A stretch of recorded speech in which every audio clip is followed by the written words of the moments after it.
Loa loa, common name is eye worm.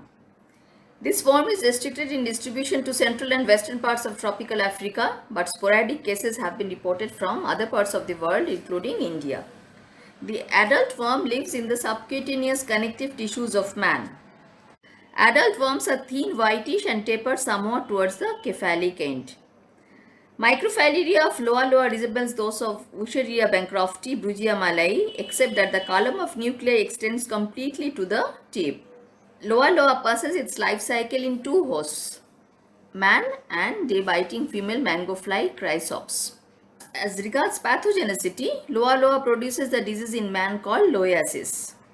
The adult worms live in subcutaneous connective tissue and wander around the body, causing painless edematous swellings known as fugitive or calabar swellings.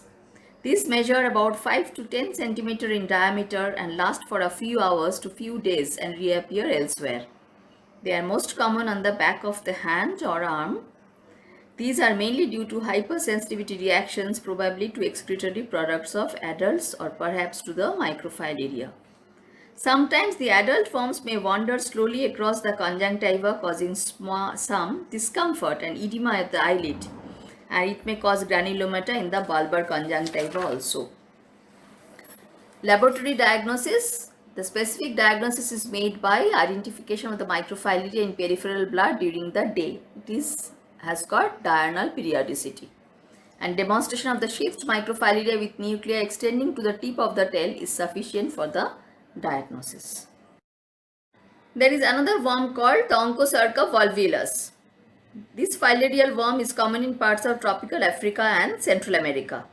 The adult worms are located in nodules in the subcutaneous tissues of man. Microfilaria are unsheathed. This worm completes its life cycle in two hosts. Man is the definitive host and day-biting female black fly of the genus Simulium is the intermediate host. The fly has its main habitat in the underbrush lining of the banks of fast-moving streams. As regards pathogenicity, the disease is also known as river blindness because invasion of the eye can lead to loss of vision. It is a major health and socio-economic problem, especially in endemic areas of Africa. Adult worms develop in the subcutaneous tissue, often encapsulated in dense fibrous nodules. Although the microfilaria may remain localized to the site of infection, they may wander through the adjacent skin and reach other tissues including the eye, which may cause corneal and retinal lesions that lead to blindness. How can you diagnose it in the laboratory? Demonstration of adult worms, this can be demonstrated inside the excised nodule, and also the microfilaria can be demonstrated in skin snips. So this is an overall discussion on the filarial nematodes. Wuchereria bancrofti is very important as far as the Indian context is concerned because 98% of the cases of filariasis are caused by Wuchereria bancrofti.